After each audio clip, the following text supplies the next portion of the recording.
제가 종종 이야기를 했기 때문에 여러분도 잘 아시겠지만 제가 성경 다음으로 가장 좋아하는 말이 있다고 했습니다. 아름다운 사람은 머문 자리도 아름답습니다.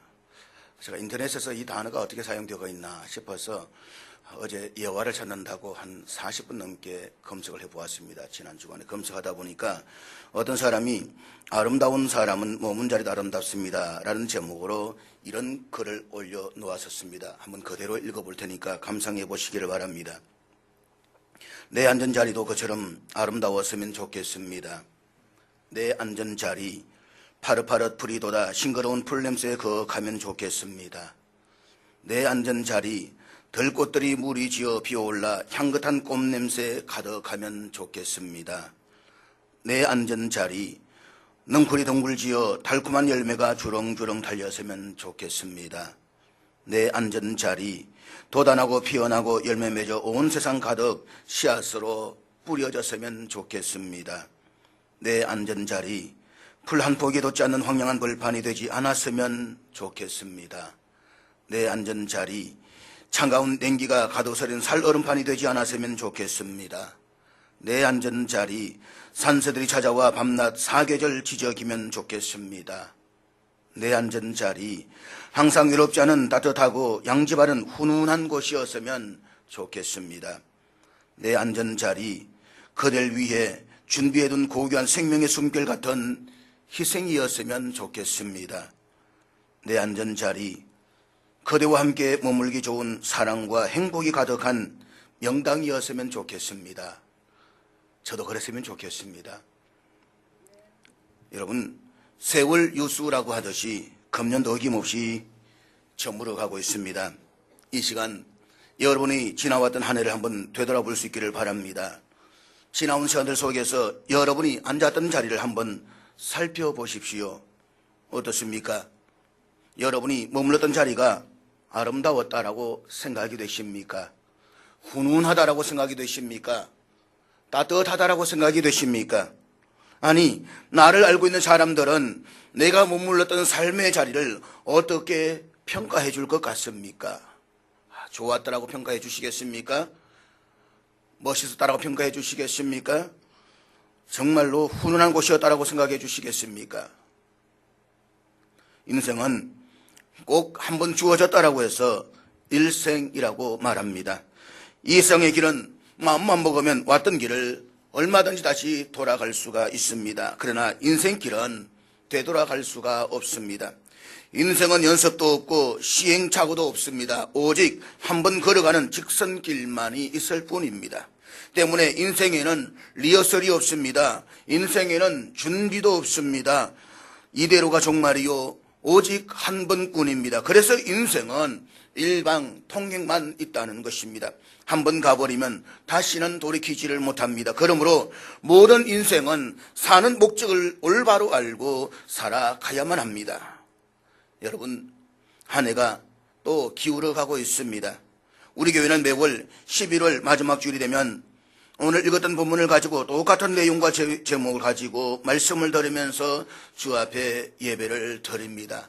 오늘 우리가 사실 대림절 첫째 주일이지만 교회력으로는지만 이 원래는 보면 이 무교절이라고 해서 절기가 없는 날이라고 해서 죽은 자를 기억하는 그런 예배가 오늘 주일이라고 우리가 보는 것입니다. 그래서 매월 11월 마지막 주일 되면 이 한 해 살아가면서 먼저 떠나갔던 사랑하는 내 형제 내 자매 아니면 내 부모님을 기억하면서 우리의 인생을 돌아보는 시간이 오늘 주일 오늘 시간이라고 볼 수가 있는 것입니다.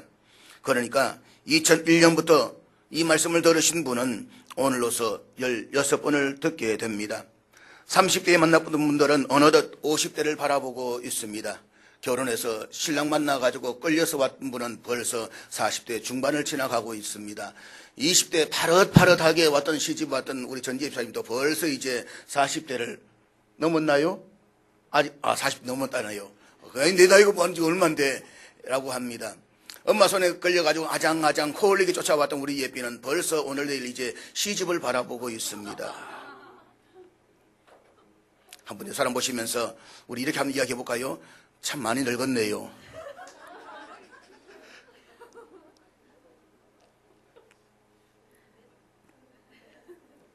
그동안 우리는 한 번도 걸어본 적이 없는 16년의 험한 세월을 정말 정신없이 앞만 보면서 살아왔습니다.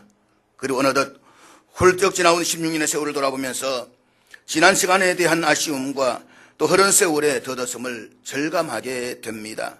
이것은 인생을 치열하게 살아온 사람이나 그렇지 않은 사람도 세월의 덧없음을 느끼는 마음은 매 마찬가지일 것입니다. 그리고 그것은 나이를 먹어갈수록 더 깊이 느끼게 됩니다. 한 해를 시작하면서 하나님 나에게 주신 시간들 속에서 좀 더 뜨겁고 성실한 마음으로 모두를 사랑하며 열심히 살아가자고 다짐했지만 돌아보면 아쉬운 마음이 더 크게 자리를 잡고 있습니다. 오늘 본문의 사도 바울은 로마 감옥에서 두 번째 투목되어 있는 상황입니다. 그 당시 상황으로 보아서 그는 이제 얼마 남지 않은 시간에 인생의 마감을 할 것을 예언하고 있었던 것 같습니다. 현재 나이도 70이 넘어서 노인이지만 그러나 병들어 늙어서 죽어가고 있는 것이 아닙니다. 그같이 한 여러 가지 상황이 아마 내년 봄의 어느 시간에는 내가 순교하게 될 것이다 라고 순교를 예감하고 있었던 것 같습니다. 실제로 이 바울은 네로 때에 그 해에 순교 단두대에 단칼에 목 베어서 죽임을 당하게 됩니다. 바울이 목이 한 번 안 떨어지니까 세 번의 칼을 쳤더니 이 목이 세 번 떨어지는데 때를 들 때마다 분수대가 생겼다라고 해서 지금 로마에 가면 삼분수교회라고 해서 분수대 교회가 우리가 볼 수가 있다는 것입니다. 그런 의미에서 오늘 6절에서 이 사도 바울은 이렇게 이야기를 합니다. 본문 6절 말씀 우리 한번 같이 읽겠습니다. 시작. 여기에서 전제와 같이 부어지고 라는 말은 자신의 생명과 피를 희생의 제물로 드려진다 라는 말입니다. 그리고 그때가 가까웠다라고 말씀합니다. 그는 자신의 죽음이 바로 앞에 있음을 예감하고 있습니다. 삶을 정리해야 하는 그 마지막 순간에 그는 지금 여러 가지들을 생각하고 있습니다. 무엇보다도 그는 세상을 떠날 그 날이 가까웠다라고 생각하는 그 순간에 사랑하는 믿음의 아들 디모데가 그리워집니다. 한 번 더 그 얼굴이 보고 싶습니다. 그래서 믿음의 아들이요 동력자인 디모데에게 편지를 씁니다. 너는 어서 속히 내게로 오라. 너는 겨울 전에 어서 오라. 죽음을 앞둔 바울이 디모데에게 왜 이런 부탁을 했겠습니까? 아마 멀리 에베소에 떨어져 있는 사랑하는 제자를 겨울 전에 속히 오라고 한 것은 인생의 겨울이 닥치기 전에 준비해야 할 것들이 있었기 때문일 것입니다. 사랑하는 여러분, 언젠가 우리들의 인생에도 차가운 겨울이 닥치게 될 것입니다. 아니 분명히 우리에게도 어느 날인가 어느 시간인가 내가 알지 못하는 그 순간에 인생의 차가운 겨울은 임하게 될 것입니다. 오늘 이 자리에서 예배를 드리는 여러분 가운데에서도 어쩌면 내년에도 동일하게 이 말씀을 들을 수 있다라고 자신할 수 있는 분은 아무도 없습니다. 왜냐하면 인생에 오는 순서는 있어도 가는 순서는 없기 때문인 것입니다. 어쩌면 오늘 밤이 내 인생의 마지막 밤이 될런지 우리는 아무도 장담할 수가 없습니다. 무엇보다 우리가 기억해야 할 분명한 사실은 우리의 인생이 이 땅에서 죽음으로써 모든 것이 끝난다는 것이 아니라고 하는 것입니다. 우리에게는 죽음 이후에 영원한 삶이 있습니다. 이 땅의 삶은 순간이지만 죽음 이후의 삶은 영원한 것입니다. 그리고 그것은 천국과 지옥으로 결정이 될 것입니다. 이것은 결코 외면할 수 없는 분명한 사실이요 진리인 것입니다. 그렇다면 여러분, 이것이 사실이라고 한다면 인생의 겨울이 오기 전에 우리도 무엇인가를 준비해야 하지 않겠습니까? 그렇다면 인생의 겨울이 오기 전에 우리는 무엇을 준비해야만 하겠습니까? 먼저는 우리는 인생의 겨울이 오기 전에 지금까지 살아온 내 자신의 삶을 한 번쯤 돌아볼 줄 알아야만 합니다. 오늘 본문에서 사도 바울은 디모데에게 겨울이 오기 전에 오라고 당부하고 있습니다. 바울은 언제 죽을는지도 모르는 상황에서 로마 감옥에 갇혀 있습니다. 어쩌면 이 겨울을 넘기지 못하고 세상을 떠날는지도 모를 일입니다. 그가 어떤 이유 때문에 디모데로 하여금 겨울 전에 오기 전에 빨리 오라고 했는지는 구체적으로 그가 언급한 바가 없기 때문에 그 이유를 분명히 알 수는 없습니다. 그럼 우리는 여러 가지를 상상해서 볼 수는 있다는 것입니다. 아마 날씨가 추워지니까 겨울을 보다 따뜻하게 보내고 싶었을는지도 모릅니다. 그래서 13절의 말씀 보면 내가 올 때에 내가 들어와 가보의 집에 둔 겉옷을 가지고 오라라고 부탁을 합니다. 겨울을 지나기 위해서는 따뜻한 외투가 필요했습니다. 그러나 보다 중요한 것은 지금 사도 바울은 죽음을 앞둔 시점에서 지금까지 살아온 자신의 인생을 정리해야 할 필요를 느꼈는지도 모르는 것입니다. 사랑하는 여러분, 인생의 겨울이 오기 전에 우리가 우선적으로 해야 할 일이 무엇이겠습니까? 어쩌면 남들처럼 돈도 더 많이 벌어보고 싶을 것입니다. 어느 정도 사회적인 지위나 명예도 가져야 할 것입니다. 어쩌면 우리 가운데는 내가 죽더라도 1시간만이라도 건강하게 살았으면 하는 분도 없지 않아 있을 것입니다. 우리들에게는 인생의 겨울이 오기 전에 하고 싶은 일들이 참으로 많이 있습니다. 갖고 싶은 것도 많습니다. 그러나 정말 안타까운 것은 이토록 많은 것들을 성취하고 싶지만 만족스럽게 이루지 못하고 인생의 겨울을 맞이하게 된다는 사실입니다. 아니, 대부분의 경우는 후회하면서 인생의 겨울을 맞이하게 되는 것입니다. 스위스의 한 노인이 80세를 맞이하게 되었습니다. 이 노인은 자신이 살아온 인생을 돌이켜보면서 시간의 양으로 계산한 통계를 만들어서 세상에 내놓았습니다. 그는 80년에 대개 이렇게 소비되었다라고 소개를 합니다. 그는 26년 동안 잠을 잤습니다. 80년 가운데서 26년을 잠을 잤다는 것입니다. 움직이지도 않고 생각하지도 않은 시간을 어떤 일보다 훨씬 더 많이 있었다는 것입니다. 그리고 21년 동안을 노동에 바쳤습니다. 또 6년이라는 세월을 식사하는 데에 사용했습니다. 남이 약속을 지키지 않아서 기다리는 시간이 무려 5년이었다라고 합니다. 그리고 또 다른 5년을 불안스럽게 혼자 낭비해 버렸습니다. 수염을 갖고 세면하는 것에 228일을 보냈으며 아이들과 노는 것에는 고작 26일을 썼다라고 합니다. 넥타이를 매는데 18일이 걸렸고 담뱃불을 붙이는 일에 12일이 소모되었습니다. 그가 마음속에 진정한 행복을 누렸던 가장 기쁜 시간들을 찾고 또 찾아보았을 때에 그것은 약 46시간에 불과했다는 것입니다. 사랑하는 여러분, 오늘 여러분은 지나온 시간들을 어떻게 보내셨습니까? 지금까지 여러분이 살아온 시간들을 한번 환산해 본다면 어떻게 평가할 수 있을 것 같습니까?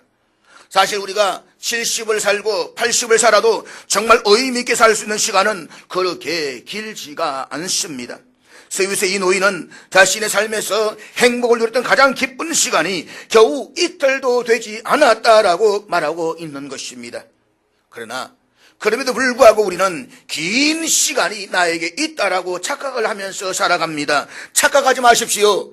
당신에게도 우리들에게도 인생의 겨울은 옵니다. 그러므로 인생의 겨울이 오기 전에 주 앞에서 부끄럽지 않는 자로 당신의 영원한 삶을 준비할 수 있기를 바랍니다.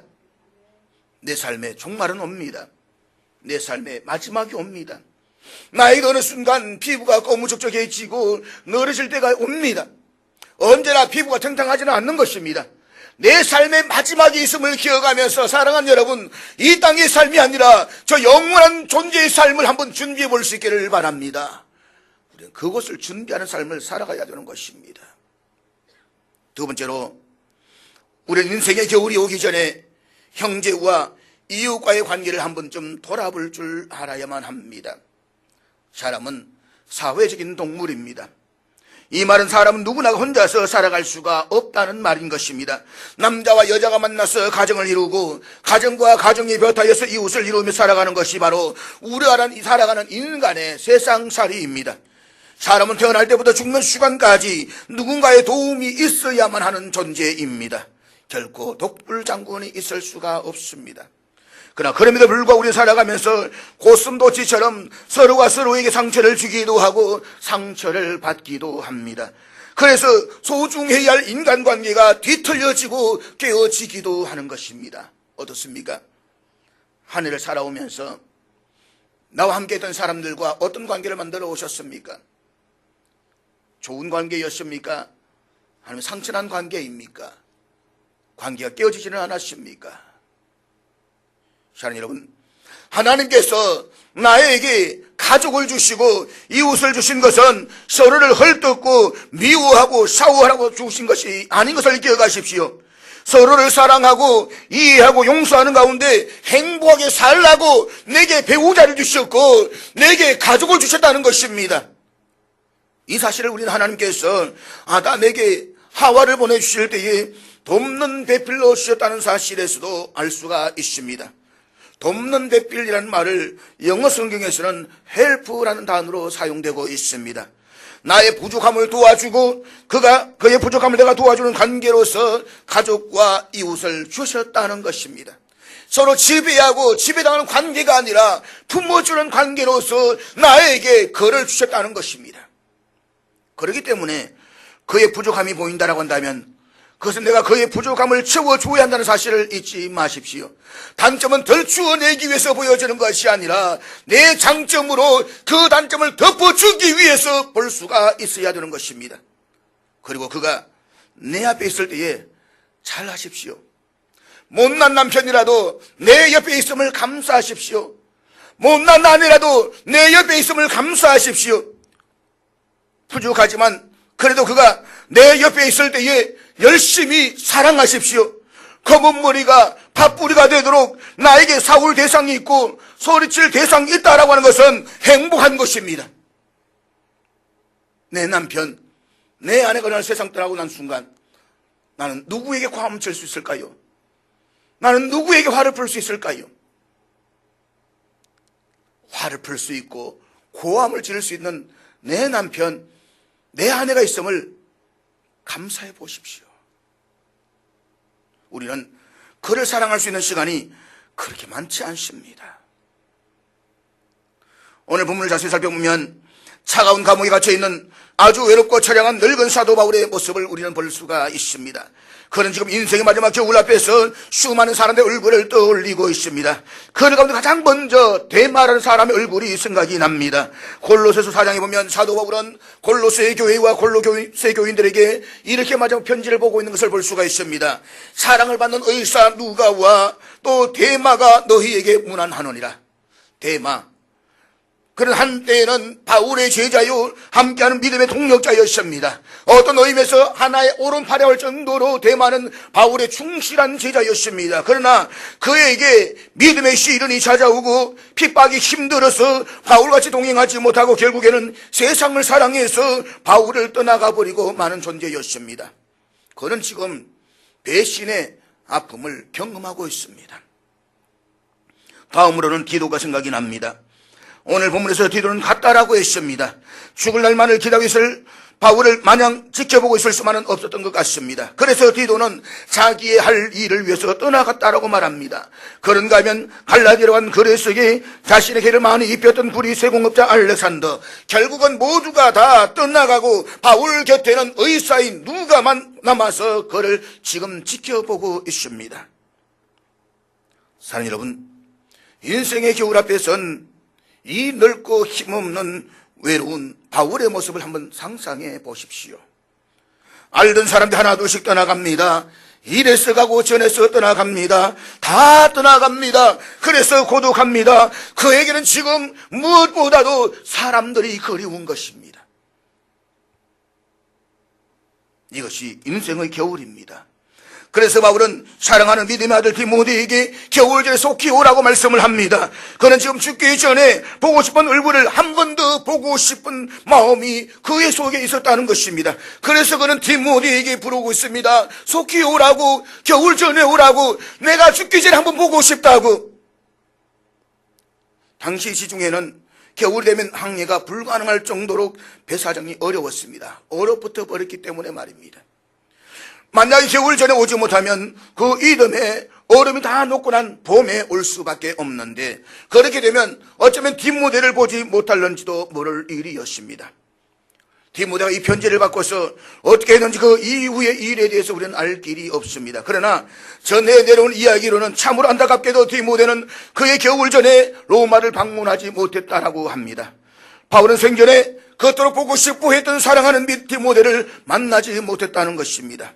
너는 겨울이 오기 전에 어스오라는 사도 바울의 편지를 받고서도 다른 잡다한 일들을 처리하느라 지체가 되어버렸다고 합니다. 그래서 그의 겨울에 항해가 중단되어서 그 이듬해 봄에 로마에 갔을 때에 바울은 이미 옥중에서 순교하고 난 이후였다는 것입니다. 그래서 디모데는 믿음의 아버지요 스승을 만나지 못한 죄책감과 안타까움에 바울의 무덤을 끌어안고 울고 또 울었다는 것입니다. 그러나 여러분, 그가 그렇게 울고 또 울었지만 그래도 그의 마음속 깊은 곳에서 밀려오는 후회와는 풀 수가 없는 것입니다. 내가 조금만 일찍 갈 걸, 내가 그 일 밀어놓고 먼저 갈 걸, 내가 선생님 만나는 것이, 내 믿음의 아버지 바울을 만나는 것이 더 중요했건만 내가 왜 그랬던고, 그 안타까움은 해결되지 않는 것입니다. 그러니 얼마나 원통하고 안타까운 일이었겠습니까? 끝까지 바울과 함께하고 싶었지만 함께할 수가 없었던 디모데. 그래서 디모데의 무덤이 사도 바울의 무덤 밑에 있다라고 합니다. 바울의 시신 밑에 있습니다. 죽어서라도 내가 바울과 함께 있고 싶었다는 것입니다. 사랑하는 여러분, 바울과 디모데의 이야기는 어쩌면 바로 저와 여러분의 이야기일 수가 있습니다. 기억하십시오. 세상의 모든 일에는 기회가 있습니다. 이 기회는 언제나 내게 있는 것이 아닙니다. 사랑할 수 있는 것도 때가 있습니다. 그렇기 때문에 사랑하는 사람에게 인생의 겨울이 오기 전에 먼저 그를 찾아가십시오. 사랑한 그 사람에게도 인생의 겨울은 옵니다. 그러기 전에 먼저 그를 찾아가십시오. 그리고 그에게 예수 그리스도의 복음을 전하십시오. 사람은 누구나 한 번은 죽게 되어져 있습니다. 그래서 성경은 두 번째 죽음에 대해서도 말씀하고 있는데 그것은 믿지 않는 사람들이 가게 될 영원한 지옥이라고 말했습니다. 여러분, 예수 그리스도 믿음으로 구원받습니다. 예수는 믿음 누구나 구원받습니다. 그러나 믿지 않으면 지옥 가는 것입니다. 이건 진리입니다. 변할 수 없는 사실인 것입니다. 아무리 위로하고 아무리 입에 바른 말을 한다라고 할지라도 이 말은 바뀔 수가 없는 것입니다. 성경에 보면 부자와 거지 나사로는 비슷한 시간에 죽었습니다. 한 사람은 지옥으로 가고 한 사람은 천국으로 갔습니다. 부자는 지옥에서 몸부림을 치며 호소합니다. 아버지 아브라함이여, 구하노니 나사로를 내 아버지 집에 보내주십시오. 내 형제 다섯이 있는데 저희에게 전가하여 저희로 하여금 이 고통받는 곳에 오지 않게 해주십시오. 그렇습니다. 우리는 겨울 전에 와달라고 하는 이웃들의 울부짖음을 들을 수가 있어야만 합니다. 사랑하는 여러분, 겨울이 오기 전에 한 번쯤은 찾아가 보아야 할 사랑하는 내 이웃이 누구입니까? 속히 찾아가 보시기를 바랍니다.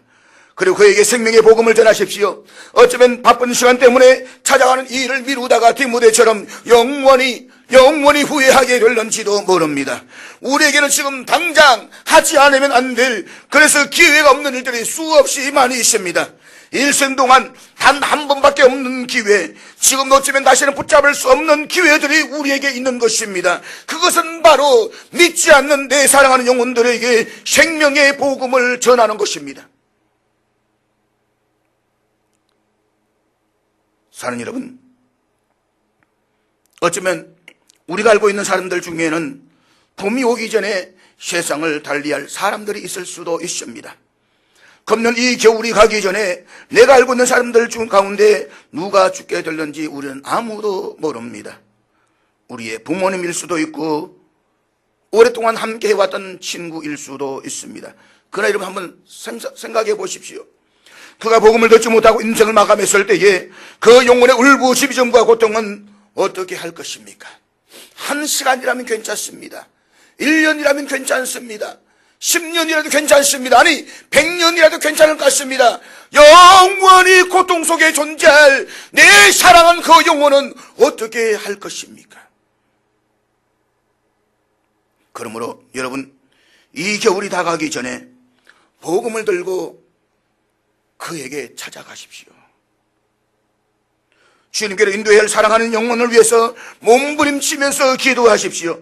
전도하십시오. 지옥에서도 내 형제에게 이 무서운 심판의 겨울이 오기 전에 복음을 전해달라고 호소하는 영혼들의 울부짖음을 결코 외면하지 마십시오. 무엇보다 바울은 지금까지의 언어 관계를 정리하고도 싶었을 것입니다. 그래서 저는 특별히 디모데에게 부탁하기를 네가 올 때에 마가를 데리고 오라고 요청을 합니다. 바울과 마가의 관계는 그렇게 해서 좋은 관계가 아닙니다. 그런데 그 마가를 데리고 오라고 요청을 하는 것입니다. 그렇다면 왜 바울이 이 마가를 데리고 오라고 했을까요? 여기서 나오는 마가는 바나바의 생질이고 우리가 흔히 말할 때에 마가의 집의 다락방, 그 마가의 다락방의 주인의 아들입니다. 부잣집의 아들인 것 같습니다. 이 마가가 바울과 함께 1차 전도 여행을 따라 나섰다가 도중에 포기하고 고향으로 돌아가 버렸습니다. 이 일로 바울의 마음이 몹시 상했습니다. 그래서 2차 전도 여행을 가게 될 때에 마가가 찾아와서 함께 동행할 것을 간곡히 부탁했지만 바울은 끝내 허락하지 않습니다. 결국에는 이 마가의 일로 인해서 동역자요 후원자였던 바나바와 다투고 서로 갈라서게 됩니다. 이런 애물단지 같은 마가였습니다. 그러나 해물단지 같았던 마가는 그 후에 열심을 내고 충성을 다해서 주를 위해 헌신합니다. 그러고는 베드로의 수제자가 되고 우리가 읽고 있는 마가복음서의 저자가 됩니다. 이제 사도 바울이 로마 감옥에서 얼마 후에 내가 세상을 떠나게 될 터인데 가만히 생각해 보니까 그때 섭섭해하던 마가의 얼굴이 떠오르는 것입니다. 자기는 당연히 해야 할 일을 했을 것뿐이지만 그때 마가가 얼마나 마음이 아팠을까. 내가 만나서 저를 위로해 주어야지. 마가야, 그때 마음이 많이 아팠지. 나를 용서해 다오. 그 말을 꼭 하고 싶었다는 것입니다. 이 말은 내가 꼭 하고 가야 되겠다는 생각을 했다는 것입니다.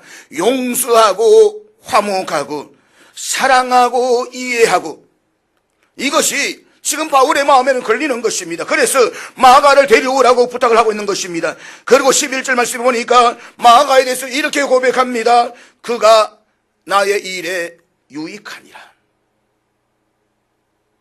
지금 바울은 인생의 겨울이 오기 전에 마가에게 과거에 서로 막혔던 마음을 풀고 화해하기를 원하고 있습니다. 그에게 용기를 북돋아주고 또 풀고 격려하기를 원하고 있습니다. 그래서 그를 데려오라는 것입니다. 그렇습니다, 사랑하는 여러분. 인생의 겨울이 오기 전에 서로 풀어야 할 사람은 풀어야만 합니다. 우리 남을 비판하고 원망하고 다른 사람들의 허물을 돌리기를 원하지만 그래서는 안 됩니다. 서로를 좀 더 이해하고 용서하고 받아들이는 마음을 가져야만 합니다. 그러므로 우리 인생의 겨울이 오기 전에 지금까지 마음껏 깊은 곳에 쌓여있던 이 옥머리를 우리는 풀어버려야만 합니다. 사람이 일평생을 살아가면서 서로가 화해하고 위로하는 일은 그 어떤 것보다도 중요한 것입니다. 그런 사람 여러분, 이 하늘을 살아오면서 마음의 옥머리를 가지고 관계가 무너진 사람이 있다고 한다면 그에게 찾아가십시오. 이것도 용기가 없으면 못 찾아갑니다. 이것도 은혜가 없으면 못 찾아갑니다. 찾아가십시오. 그리고 깨어진 관계를 회복하십시오. 땅에서도 매이면 하늘에서도 매일 것이요 땅에서도 불면 하늘에서도 불 것이라고 말씀을 하셨습니다. 제단의 예물을 드리다가 어떤 형제가 나에게 원한을 품고 있다는 생각이 나거든 먼저 가서 화해하라고 했습니다. 너희 의가 서기관과 바리새인보다 더 낫지 못하면 결코 천국에 들어가지 못할 것이라고 했습니다. 그러므로 사랑하는 여러분, 이웃과의 아름다운 관계를 회복하십시오. 관계는 풀라고 주신 것이지 꼬이라고 주신 것은 결코 아닙니다. 인생의 겨울이 오기 전에 섭섭했던 땅의 감정을 다 풀어버리시고 하늘을 여는 언니가 있기를 사랑하는 여러분, 주의 이름으로 축복합니다. 마지막으로 우리는 인생의 겨울이 오기 전에 주님께로 좀 더 가까이 나아가셔야만 합니다. 여러분, 하늘을 살아오면서 내 신앙은 어느 정도였습니까? 내 신앙이 성숙되어졌습니까? 아니면 내 신앙이 좀 더 퇴보하고 있습니까? 하늘을 살아오면서 나는 한 만큼 나이를 그만큼 더 먹었습니다. 그렇다면 내 신앙은 좀 더 주님께 가까이 나아가고 있습니까? 아니면 좀 더 멀찍이 떨어지고 있는 것입니까? 우리 지금 다 교회에 나와서 예배를 드리고 있습니다. 그러나 여러분, 우리 교회에 나왔다라고 해서 주님께로 왔다라고 말할 수는 없습니다. 하나님은 아십니다. 여러분 스스로 잘 알고 있는 것입니다. 많은 사람들이 하나님을 잃어버리고서도 자신만은 언제나 하나님과 함께 있는 줄로 착각하면서 살아갑니다. 많은 사람들이 평생 하나님을 믿는다라고 하면서도 하나님과는 별로 사이가 좋지 않은데도 불구하고 자신은 마치 하나님과 사이가 좋은 것처럼 착각하면서 살아갑니다. 그러면서도 자신은 주님께서 나를 알아주실 것이며 따라서 나는 구원받고 천국에 갈 것이라고 확신을 하고 있습니다. 그러나 여러분, 우리 주님께 하신 말씀을 기억하십니까? 나더러 주여 주여 하는 자마다 다 천국에 들어갈 것이 아니요. 사랑하는 여러분, 기억하십시오. 우리가 주님께로 나오는 것에도 기회가 있습니다. 그러나 인생의 겨울이 오기 전에 나오셔야만 합니다. 그렇다면 그 기회가 언제입니까? 지금입니다. 너희가 오늘 그의 음성을 듣거든 너희 마음을 완고하게 하지 말라라고 했습니다. 지금은 은혜 주실 때요, 지금은 구원의 날이라고 했습니다. 다친 마음을 여십시오. 오른쪽의 십자가의 강도는 한때 그 순간을 잘 잡아 말미암아서 나구원에는 구원의 은혜를 받았습니다. 그러므로 주님의 말씀에 마음을 여십시오. 주님의 말씀을 마음에 받아들이십시오. 주님의 말씀 앞에 순종하십시오. 그리고 예수 그리스도를 나의 구주로 영접하십시오. 그래서 하나님의 자녀가 되어 이 땅에서 하나님 허락하신 분복들을 받아 누리십시오. 지금 바로 이 자리에서 말입니다. 이 시간은 여러분의 영원한 운명을 결정하는 시간입니다.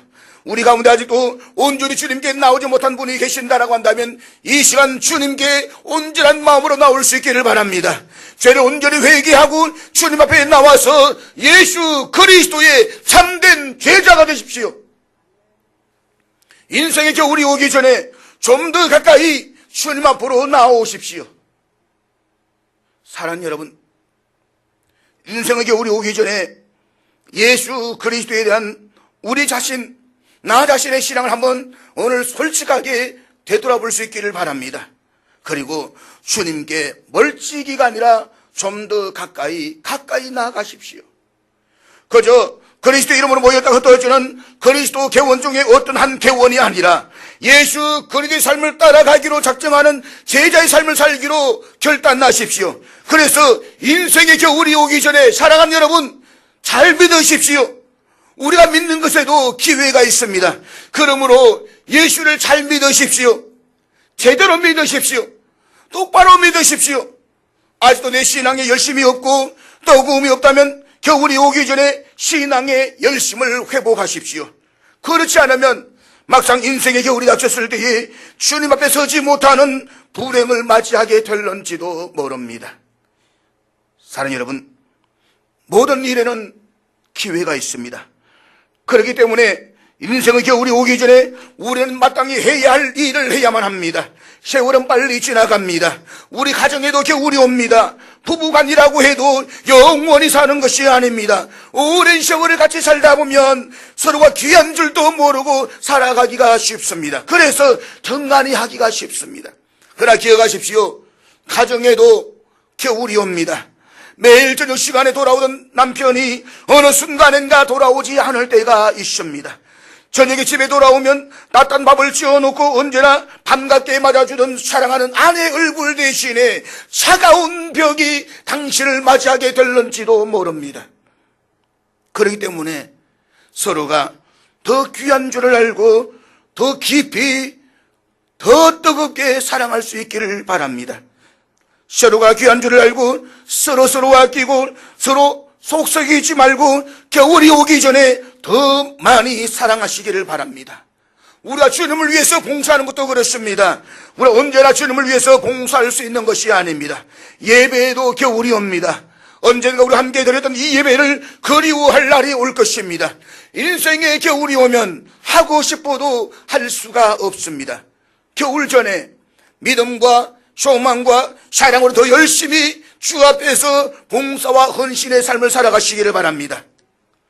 우리의 인생은 일방통행입니다. 한 번 지나가면 다시는 돌아오지 못합니다. 기회가 있을 때 좋은 일을 많이 하십시오. 인생의 겨울이 오기 전에 더 열심히 사랑하고 더 뜨겁게 헌신하고 더 주 앞에서 충성하십시오. 기회는 언제나 순간입니다. 그래서 그리스 신화에 나오는 기회의 신이라고 하는 것은 앞머리는 풍성한데 뒷머리는 대머리라고 했습니다.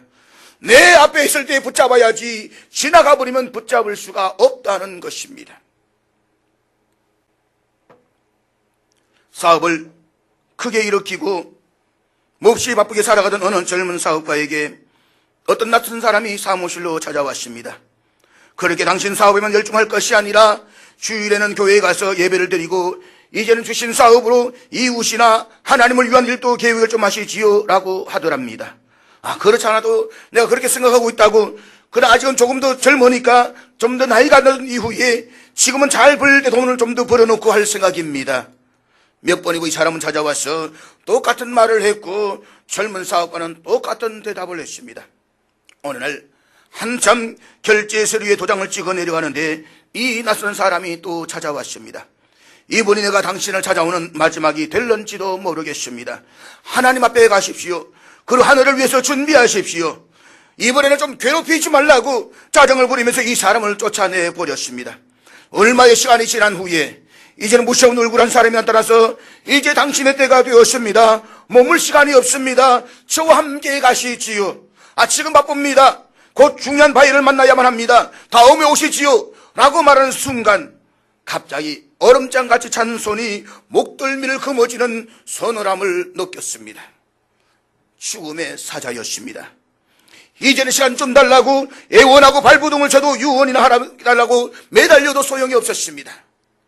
사랑하는 여러분, 우리가 원하든 원하지 않든 인생의 겨울은 반드시 찾아옵니다. 그러나 겨울이 오기 전에 내 인생을 한번 되돌아보십시오. 제가 성경 다음으로 좋아하는 말이 따로 있지 않습니까?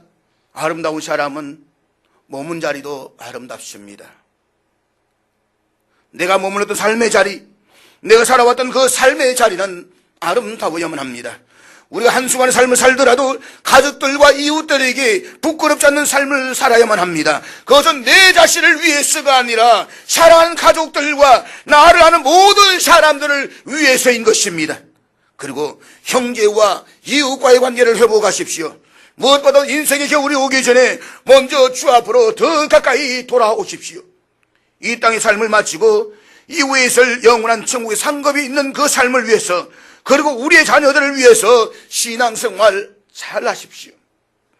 후손들이 흠모할 만한 믿음의 조상이 되십시오. 마지막 주일이 있듯이 내 인생에도 마지막 날이 있습니다. 아십니까? 우리 헌신과 사역에도 끝날이 있다는 사실을 말입니다. 사랑하는 여러분, 인생의 겨울이 오기 전에 더 뜨겁게 사랑하십시오.